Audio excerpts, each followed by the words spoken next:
కన్నా కమ్మాగుంటయంట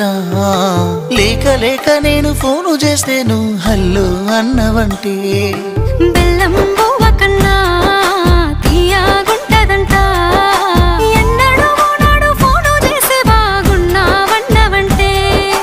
ఏడాది ఎండల్లో ఉంటేనై మోస్తున్న నా బతుకు కష్టాలని